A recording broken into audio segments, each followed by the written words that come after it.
You call me a what a I'm on a Peter who the what a did it what a who the what a when where? Ride with me on this one. Is frame, and so that's very whatever this thing that we are that's been called human is. That is a lot of it right there is how we frame something.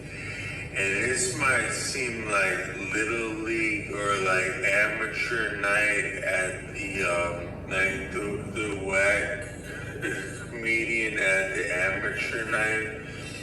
But I actually just came to appreciate this dog that's barking differently than I had before. First is that I actually didn't know the gender of the dog, but it turns out that that's a small female dog. And I also made a video about female dogs. That video was more, I had a real point in there is that sometimes if we were to think about terms before we hear them, we might not be caught off guard and we could ground them and manage the situation better. So to really understand that a female dog is beautiful in the first place, one of the beautiful things you'll experience if you are in any kind of real situation where you can feel life a little bit differently when you have something serious on your hands. You can sometimes feel the grace and also the strength of a female dog, not even being sure that it had been a female dog, but you can kind of feel certain things off a dog. Dogs have some of the deepest bonds in bonding with other dogs and also humans, sometimes far beyond what would be between two humans. And I think that might be yet as deep, if not deeper, with the female dog and the male dog.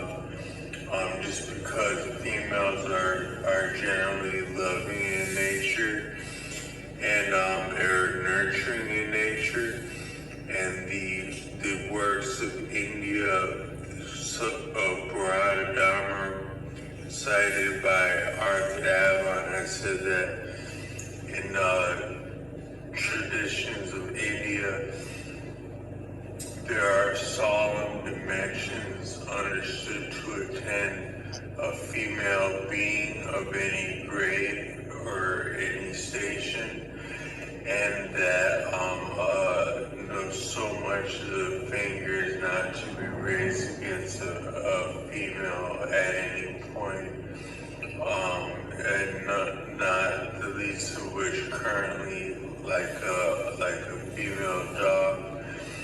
But so that the dog is a small, cute female dog is a little bit less daunting than like this little badass guy over there that's like challenging everyone that walks by.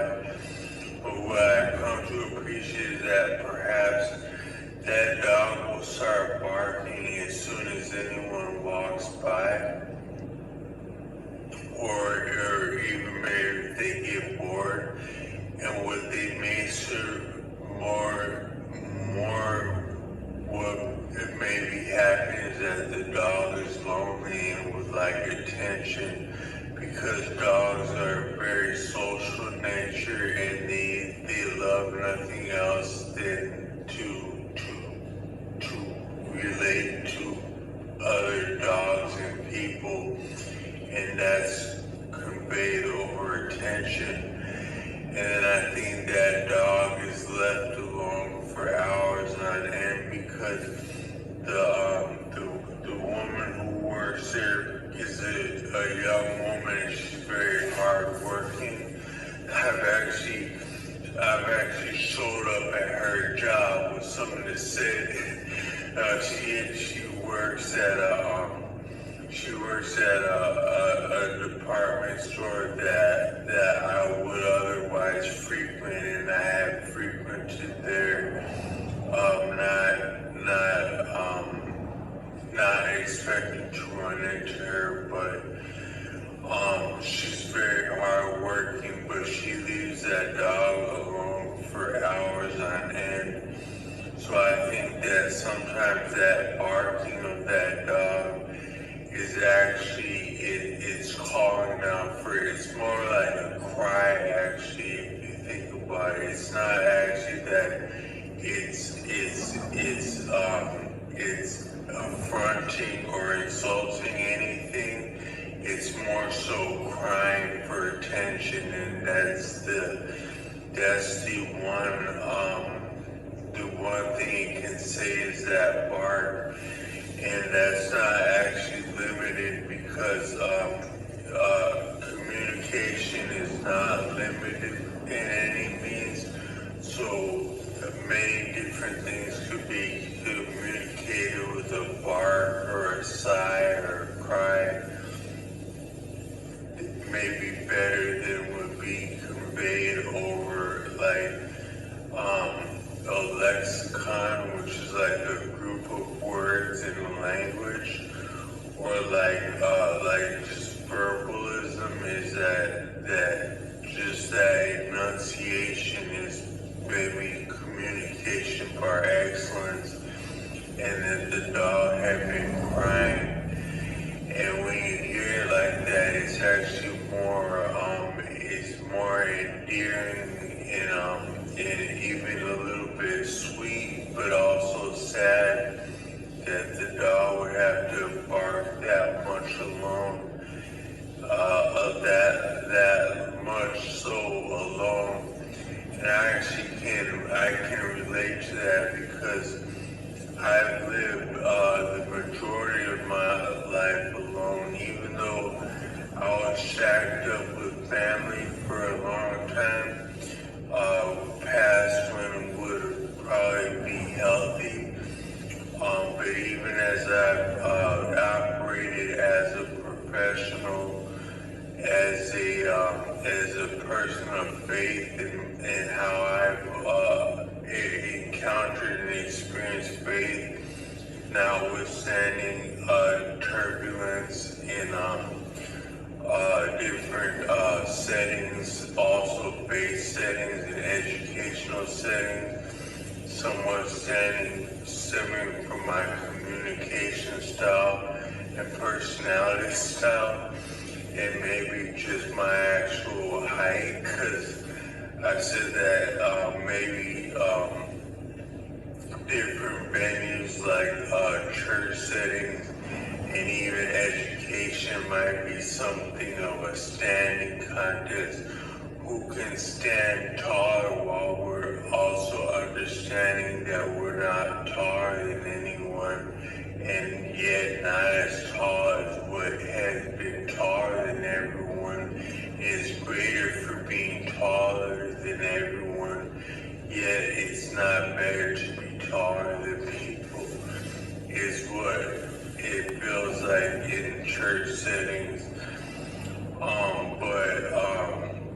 But I know something about what it means to be alone, from a male at least, and so I can feel something off that dog when it's maybe crying like that, and I wanted to put that out there with this video, and also say just shout out to anyone that is more so alone than you would like to be or choose to be, because a lot of things in this life we have it handed to our ass,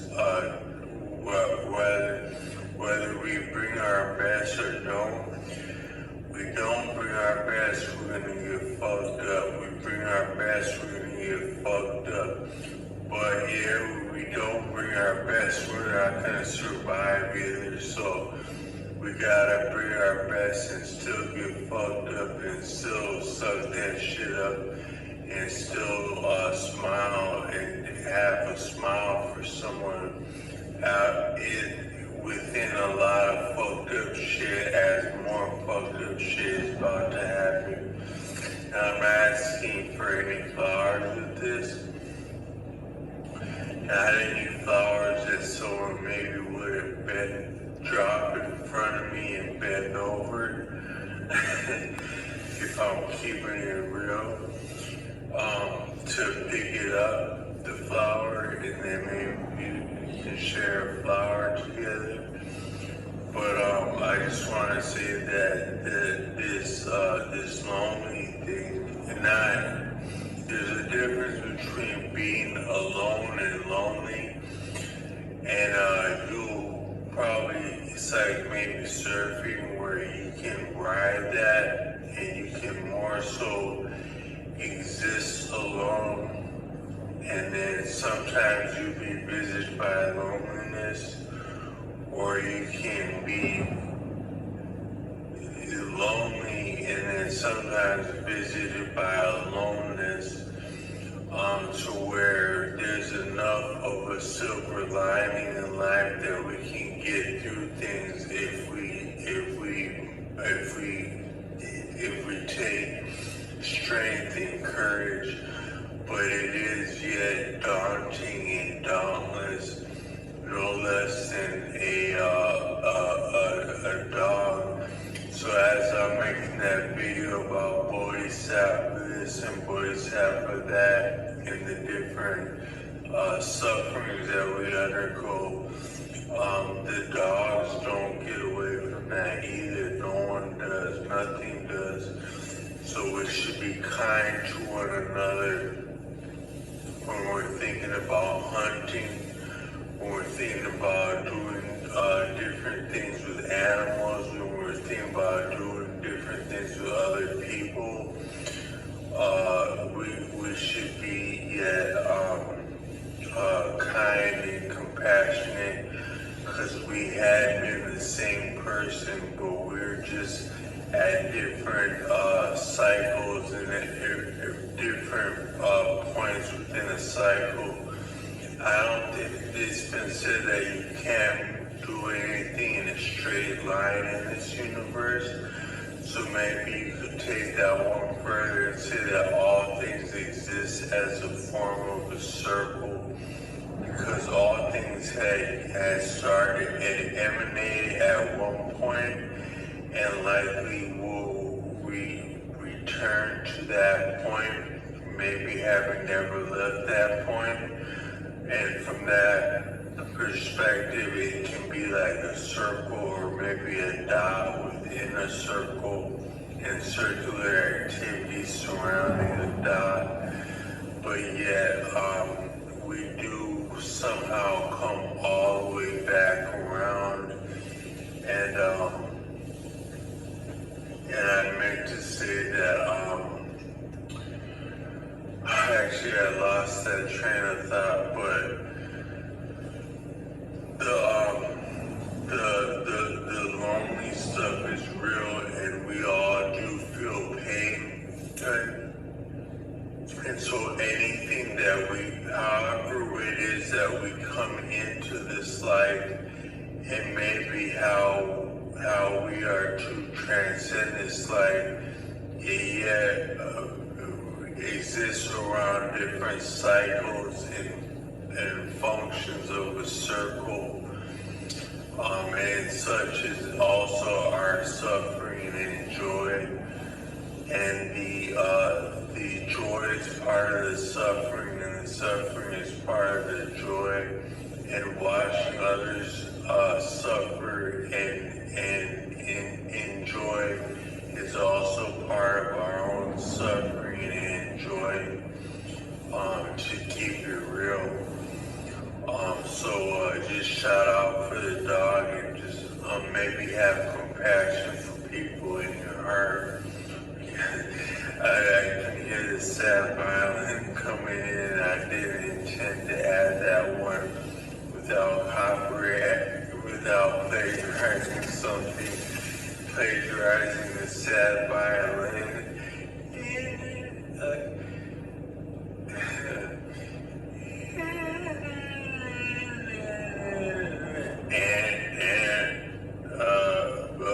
YouTube, your shit is whack. You plagiarize that, but if that dog is crying out for something and you can at least feel a different thought about that dog and understand where that dog is coming from, maybe they can feel something of your heart and that's what they're calling out for. So maybe the aloneness of that dog is actually calling out for the aloneness of me in my apartment, making these inspirational, insightful commentaries to likely not be viewed very well. So like we cry and we hurt. They say that all our music, all our greatest music in life and in modern reality can be a function of and somehow influenced by the music of the black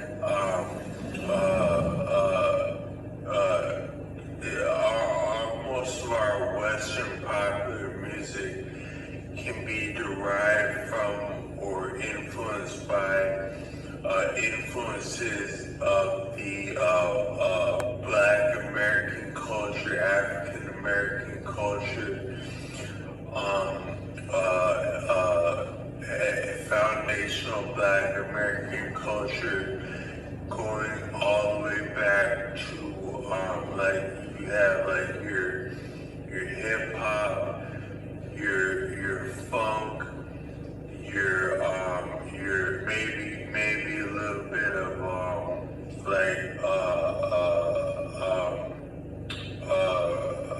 disco, and then your soul, R&B, your rock and roll, maybe a little bit of doo-wop before that, and then your blues again, popular before the rhythm and blues had been the blues, and then you had your gospel before that, and then you had your folk before that, and the folk is part of all that. But even within all that, you had something called call and response. So there's a feature in a lot of music, if you understand music a little bit broken down, is that there's like a call motion and then a hearing. You're saying something and then you're hearing, you're speaking and you're being heard. You're speaking and you're being heard. And I said that a lot of life is it's very simple. Like it's attraction and repulsion. Attraction and repulsion, which are also both the same. And then you say, okay, so all this reality can be amounted to chemistry, and then maybe finer romance, and then attraction and repulsion within that. But what about the absolute? What about mathematics? Because mathematics is conceptual, and it can be reasoned that it's maybe outside of what we know of as reality, because it's a pure concept. And that actually might be the most egregious way to harm a person. Also, I made a video before this about talking about our associating with other people when we come together intimately or whether friendship, romantic, or family, and that how we are yet humiliated by our contact with a person, whether that humiliation is enjoyed or is beneficial. That dynamic, we fundamentally humble one another when we come together through our intimate contact and association, but then also our broader social and emotional association amounting to attachment. We are extended and somewhat compromising that also. But what I wanted to say is that but that can be like so that but within that, the most harmful thing that a person can do to you is hurt the idea of you, not necessarily hurt your physical body or your emotions or even your spirit or your soul, but the concept of you, the idea of you. So if I know you and we're friends, and you have a certain unique aspect of your appearance, and then I put that appearance on, and me and another friend mock me wearing that, or we mock each other in your likeness. That mocking is one of the deepest ways to insult a person, or maybe because mocking a person,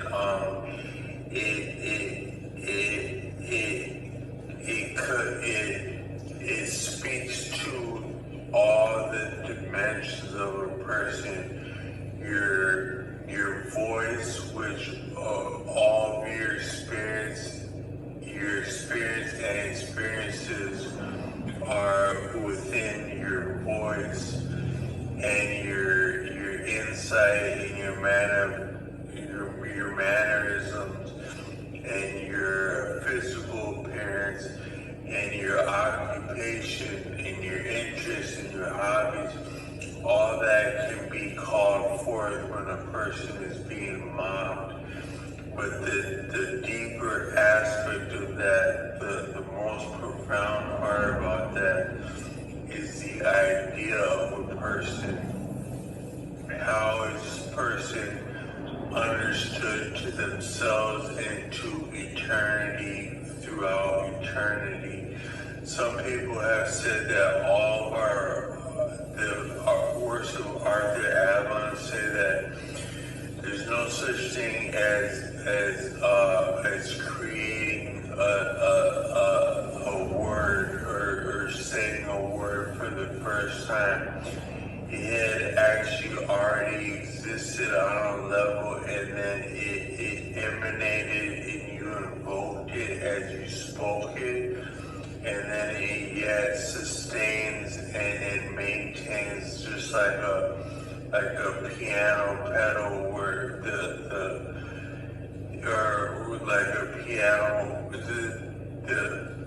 the reverberations of what we say, they go on. They had existed before we called forth and struck or plucked something and enunciated it, and then they yet go on indefinitely and eternally on a level, on a very deep level.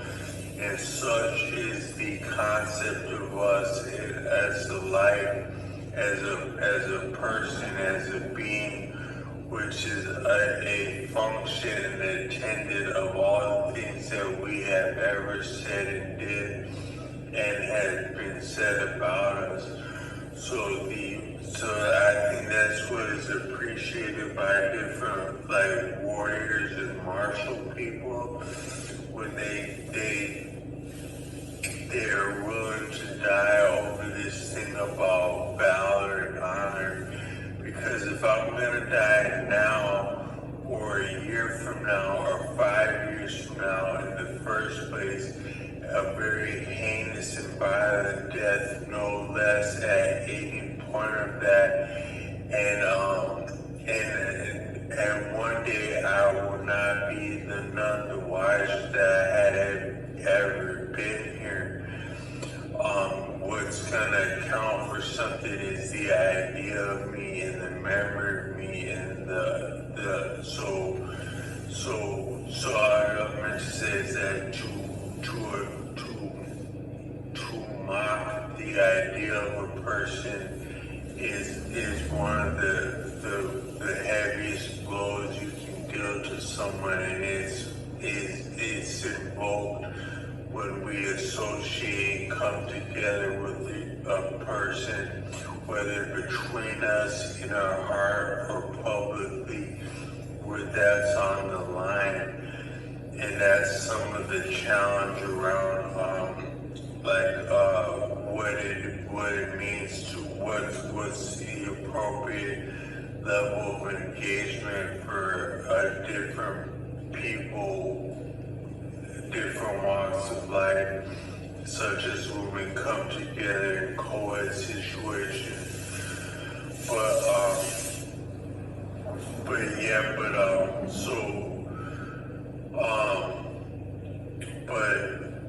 So this thing about pain is real. And I also wanted to say, it's a deep thought that I had. It might be a deep thought. I don't know how other people feel about this. Is that I've talked a couple of different times about how, so before we're appreciated as be having a birthday and then being conceived 9 months before that. Was that conception of us synonymous with the conception of the universe? So if you were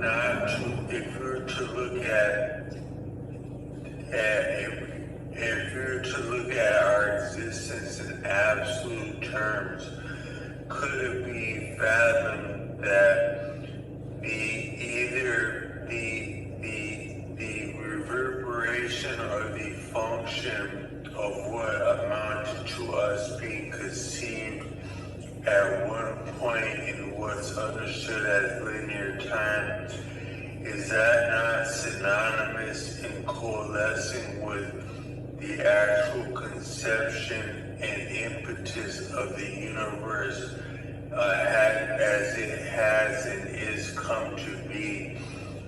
If you were to take out references for time, then whether or not that had been so, were you yet dead before you had been conceived? And is not death eternal? So were you somehow dead, but not eternally so enough that you could be conceived? And then you live, and then you are yet dead again at the summation of your existence living, which is not very long in absolute terms. But that other one wasn't maybe somehow permanent. So if the first death, or especially the second death, is permanent and is forever, and at that point you may not even experience your own death because you wouldn't be there, you wouldn't be able to perceive your own death because you're already out of here. Had your life while you're here really taken place, because there's nothing to have experienced it, because that death is yet forever. Forever it's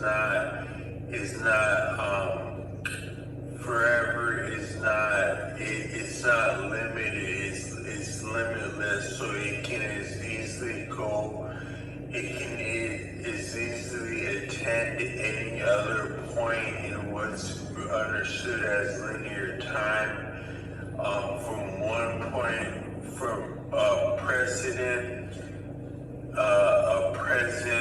or antecedent point are the same in absolute terms without a reference. So as you are thought to be dying, did you ever really live? Did you ever experience anything? So I think you may or may not have. So sometimes I was driving by a cemetery, and I'm like, sometimes I have like different thoughts about, like, should I really listen? This cool song just came on the radio, or this cool podcast. Should I really bump this as I go by the cemetery? Or maybe they would actually rock with me, like, yeah, enjoy that shit, man. You're alive, man. Enjoy that while you have it. But sometimes you see people walking by the cemetery, and like they have like their different lives, you know, and like different things that are on their mind. But what if they're actually already in the cemetery in absolute terms, because they will one day die, and their death will be forever, and without a relative reference, that death is eternal and is forever. So it is as much existing now as it will be at the linear point in time when they're said to die on their death certificate. So are they maybe already dead and already inside that cemetery, even as they walk past that cemetery and think themselves to be alive? I don't know, but I think it could as easily be so, and me even thinking about that. So then what would it mean to be alive if life and death are, if death is eternal and we are to die at one point, then maybe our experience of living is more so of a sensation than a reality, because we are yet already dead on a level, if we are going to ever be dead, and that death is forever. So, but yet we do have this sensation of being alive with something that is real enough or transcendent enough to give us the perception of being alive in such a venue as all things that are now living or have lived or will live will yet die at one point, as is understood, in that death is eternal. Yet something is transcendent enough and is enough of an impetus to exist within that realm of eternal death, attended by a temporary life. And so it's kind of like what would be that cool? What would be strong enough to give us the perception of being alive? When I was a little boy, I had this thing about motorcycles. There was like, I grew up near a university. University, and there was like a motorcycle park or like a parking place. And when I looked at a motorcycle, to me, I think I might have heard the word God a couple times, or understood that there can be something great, something that feels like a daddy, like a really, really, really, really cool daddy, like an actual cool daddy. And I sell that in motorcycles, and I used to say, Momo. I think that's actually a real word, because I grew up around some like, I grew up like around my best friend and his older sister when I was a very, very small boy. Their dad was like a biker and into some sketchy shit. And he was, really friendly and really funny too. And I think that I remember I was at like a park one night and I smelled this weird smell when I was a little kid. I wasn't offering anything, but I smelled this weird smell. And I remember falling asleep after smelling that, so I might have been around like some weird smells when I was a little kid. But at a picnic or a park. But their dad was so cool, and I associated him, daddiness, and motorcycles, and Momo, and that's probably what he would have called it. But I imagine if life is like riding on your dad's Momo, or even that guy, he gave me he gave us rides on his motorcycle when we were little. This is back in the 80s, the mid 80s. That riding up on your daddy's motorcycle could give you the feel like being alive and like being like you're riding on your dad's cool. Your experience of being alive, of living, the different things you get to say and do and suffer and enjoy is yet a function of riding along with your dad, and it's more so it's more sort of an experience and a perception than a reality. Maybe we could say that life is more of an experience and a perception than a reality in any concrete terms, because all we really are is attraction and repulsion, down to the matter, the atom, the quantum, the quanta. It's just attraction and repulsion. You could maybe say there is no such thing as matter. That's egregious. I think Arthur Avalon would say that there's no mind outside of attended by what's considered matter, or matter outside of what's considered mind. So I can't substantiate that, but it does sometimes seem like we're living in something that doesn't exist as we perceive it to, but what does exist is attraction and repulsion. And somehow in that, we have the sensation of being alive and living and choosing and feeling and fearing and all that.